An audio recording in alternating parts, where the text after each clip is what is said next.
because of this bipolar disorder, I tak ada choice, tapi I perlu belajar cara untuk kawal my emotion sebab I was diagnosed with bipolar disorder. So, I tak ada pilihan selain belajar untuk kuat dan belajar trik dan cara untuk kawal my emotion. Kalau tak, hidup I akan bercelaru. Hi, Assalamualaikum everyone. So, my name is Eva and this is my first YouTube video. So, before we jump into the topic, let me introduce myself because this is my first video. So, my name is Eva. Hi everyone. And Eva bekerja sebagai Executive Assistant and also sebagai Marketing and Operation Manager di AM Zahara & Co. Dan Eva juga bekerja pun dalam bidang Financial Business and Investment sejak tahun 2021. So, itu adalah sedikit sebanyak profile Eva. And if you guys want to know more, maybe you guys boleh singgah profile Eva di YouTube channel Eva. So, without further ado, let's jump into the topic for today. So, today's topic is about 3 pillars of success: money, business strategy, and also mental strength. So, 3 ini adalah yang untuk kejayaan. Tapi before that, we need to know that kejayaan adalah subjektif based on different people. Bermaksud setiap orang mempunyai definisi kejayaan yang berbeza. Setengah orang mempunyai definisi kejayaan berdasarkan freedom. Dan setengah orang meletakkan definisi kejayaan pada material. Contohnya kereta, rumah atau duit itu sendiri. So, sekarang ni kita nak cakap tentang kejayaan yang kepada duit. Kita nak cuba cakap macam mana kita dapat kejayaan dari segi duit sendiri, duit itu sendiri. So, aturan yang pertama adalah tentang how we understand and take control over the money. Macam mana kita faham konsep dan macam mana kita faham macam mana kita nak control the game over the money tu. Sebab kebanyakan orang dah rasa susah sangat dah nak cari duit. Diorang rasa part yang paling susah adalah cari duit. Tapi if you guys want to know, benda yang paling susah adalah macam mana kita nak keep and grow the money. Sebab Eva percaya dekat Malaysia masih lagi banyak peluang bekerja, cuma bezanya adalah amount sikit atau banyak. Tapi perkara yang lebih crucial adalah macam mana kita nak grow and keep the money tu tau. Sebab if you guys want to know, 70% of winner lottery jatuh bankrupt selepas beberapa tahun. Bukan sebab diorang tak ada duit, duit ada. Tapi diorang tak tahu macam mana nak control and manage duit tu sendiri. So diorang bankrupt. See? So, macam mana kita nak faham konsep macam mana kita nak tahu strategi untuk kita kawal duit kita. Okay, pertama adalah kita perlu invest. Sebab kebanyakan orang hidup paycheck to paycheck, bermaksud hidup berdasarkan gaji. Gaji masuk, belanja, habis. Bulan depan gaji masuk, belanja, habis. Bulan depan gaji masuk, belanja, habis. And begitu saja. And diorang rely 100% diorang punya retirement pada EPF. Korang tahu tak sebenarnya kita perlukan RM1 juta hingga RM2 juta untuk persediaan retirement kita. Cuba cek EPF korang. Cukup atau tak? Why Eva kata salah satu cara untuk kita take control over the money adalah dengan invest? Sebab 10,000 tahun ni tak sama nilai dengan 10,000 10 tahun yang akan datang. Berbeza. Dan investment ini adalah game changer. Perbezaan yang buat kita berbeza jauh antara dengan orang kaya dengan orang kebanyakan.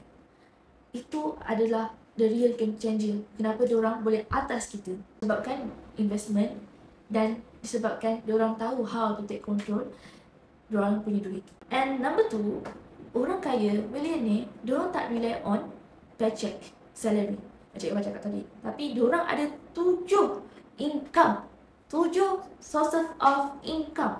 Termasuklah business, termasuklah investment, termasuklah passive income. Passive income tu apa? Kalau nak Eva terangkan passive income tu apa, Eva perlu terangkan dengan video yang lain. Tapi secara ringkas, passive income ni adalah duit yang masuk without you guys perlu kerja.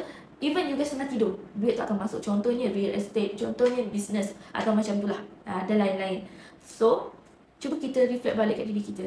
Kita ada berapa source of income. Ini adalah salah satu cara bagaimana jutawan, millionaire and billionaire buat duit kerja untuk diorang. Bukan diorang kerja untuk duit.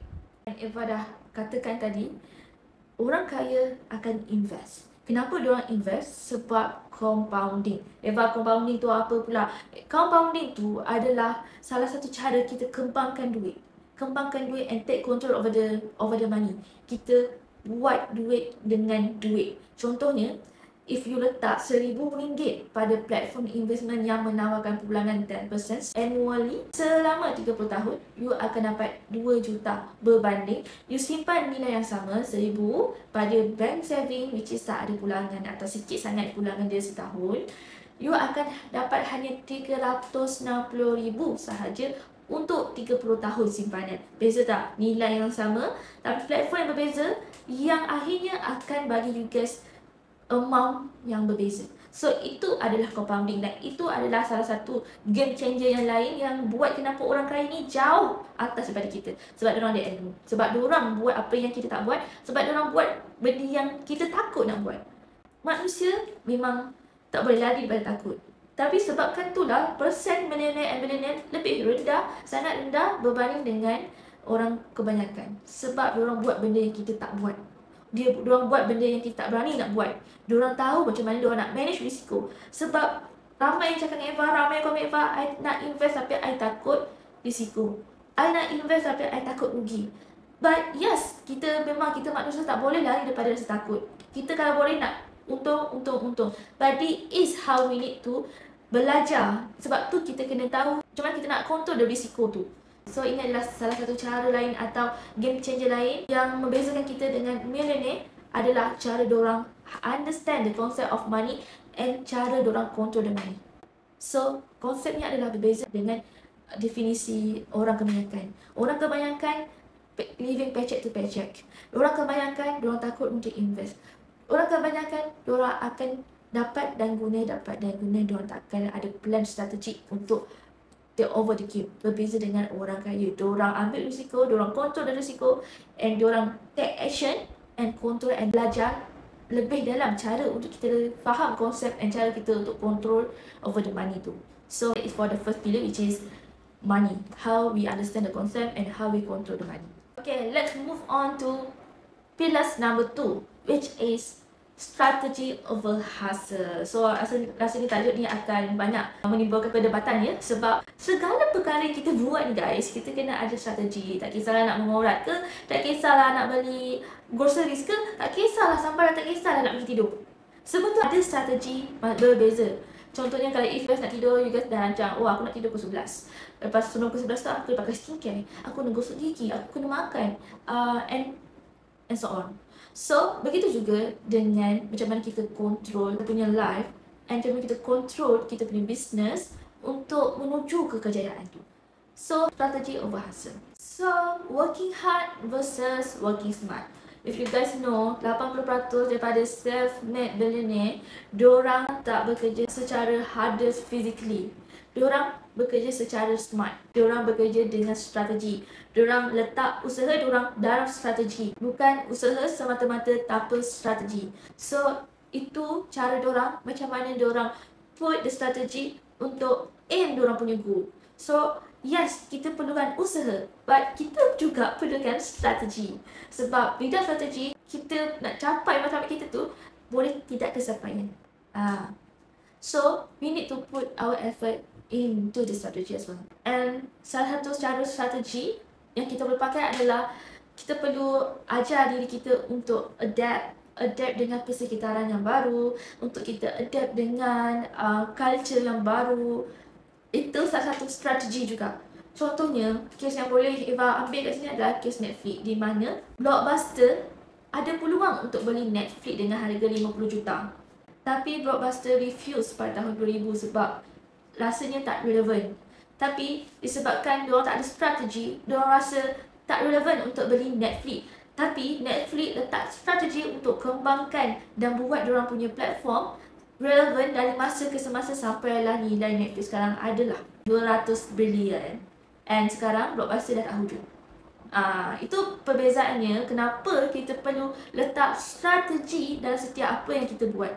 And salah satu cara untuk kita ini strategi kita atau kita buat strategi kita adalah dengan cara kita kena adapt dengan new culture, new environment. Dan itu adalah salah satu cara macam mana kita buat strategi dalam bisnes kita. Sebab if you tak adapt dengan perkara baru, your business going to irrelevant. So, you guys boleh ketinggalan dan akhirnya hilang begitu saja. So, Itu adalah salah satu cara strategi macam mana nak buat business you guys tetap relevant and tetap hidup sepanjang zaman. So last pillars. Pillars number 3, the mental strength. You kena kenal diri you dulu sebelum buat apa-apa. Because without mental discipline, your money, your strategy or your business success mean nothing. So, Eva, kenapa mental discipline adalah perkara yang sangat penting untuk kita dapatkan kejayaan tu?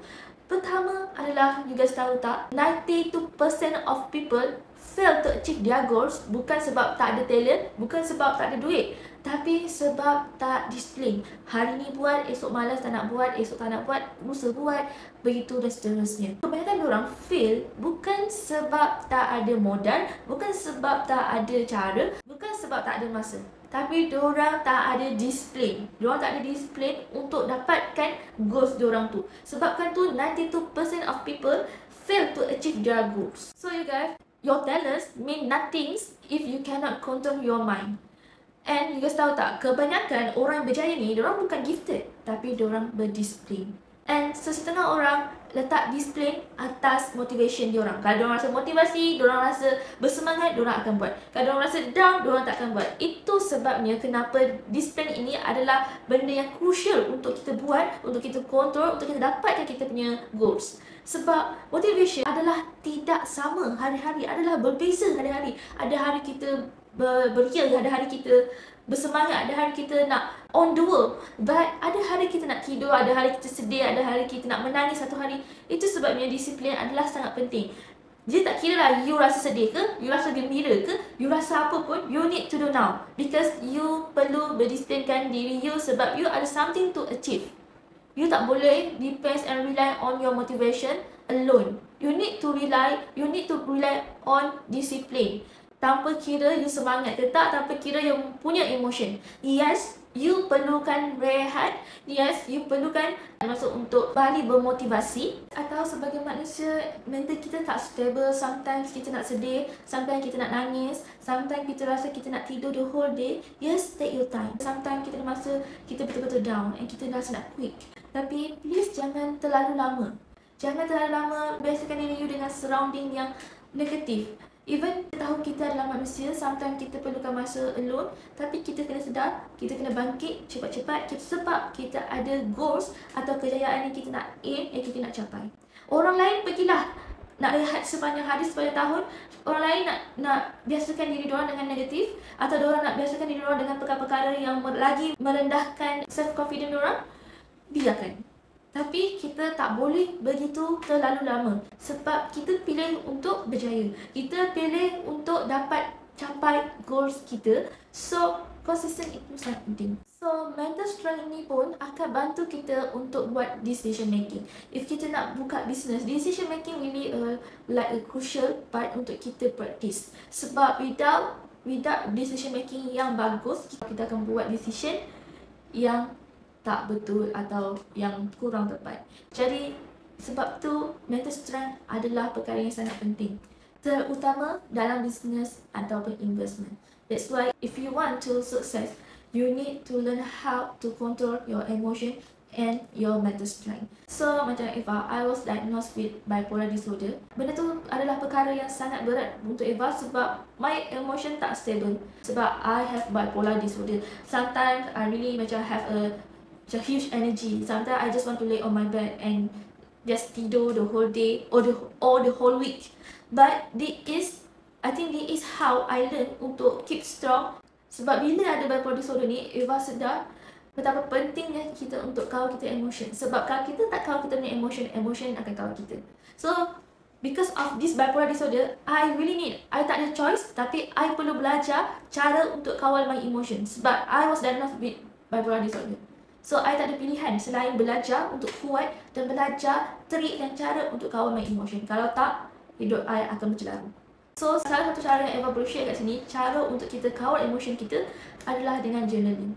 Setiap malam atau if you have time, you can journal hari-hari you, perasaan you, apa yang buat you sedih, apa yang buat you marah, apa yang you nak dalam hidup you can journal.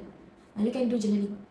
So, that is one of the tips daripada Eva, how you can macam control yourself or control your emotion by journaling. So because of the diagnosis, I had two choice. sama ada let it define me atau I use the dark night as a weapon untuk I belajar how to control my emotion and make myself more emotional intelligence. So at the end of the day, business and money is just a tool. If you don't have the mental strength to use them properly, you are never reach your full potential. So cara kita kawal emosi kita and mental strength is really crucial. So cara kita untuk dapatkan sukses, kita perlukan 3 pillars. Pertama adalah money, kedua adalah business strategy, dan ketiga adalah mental strength. So kita perlu master tiga-tiga ni untuk kita dapat the real success. So itu saja untuk video hari ni. Minta maaf if ada kurang, because this is my first video. I need to learn more and I'm going to refine apa yang perlu. So thank you and see you guys on next video. Bye bye.